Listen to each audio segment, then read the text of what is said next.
Yafaro puilano ani hamjakma tei chibai. Mare kiching song norok saimano o hayungni laibuma rokno naike tabukni bisi sai sekango ni simino. Buini dofar ni bororogle belai siwi ringgui hayungni kereng thairok naikoli thangka. O jora rogobo chini dofarok rungmungtai simungni hayungo laibumani blaini mario kerino henui mano. Chini dofani laibumawo khorok sara charchibrui habubagra ngui thangpano o hani bwsarokni rungmungtai simung keruni bagui dofa tabuk jora sungsasao swkangui manya. Sana thangke belai lasima singchar kok sana klaio.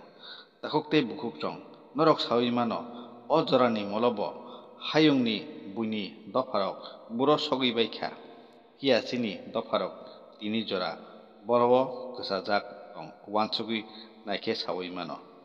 Norok o video ni bangpilio naidi chini dofani cherai kami ni cherai rok rungno rogo thango tai poriwo simise bumung.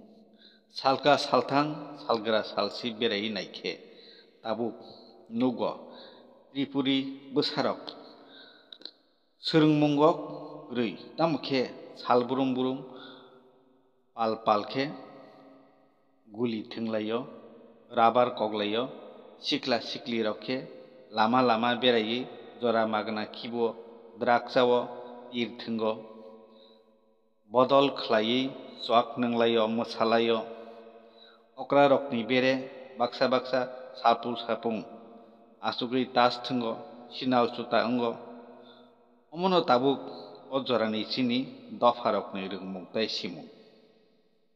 Hake takhukte bukhuk song dofani sinai nuknai rok uansugui naidi tabuk ufuru chini dofa sungsasani lamao yapri sesinai bahaike swkangui mannai hayungni logio sungmung norokni thani takhukte bukhuk song bahai wngjakha comment khlai sadi channel no nainai kwtal wngui tongkhe subscribe khlai riknani tapokdi hambai.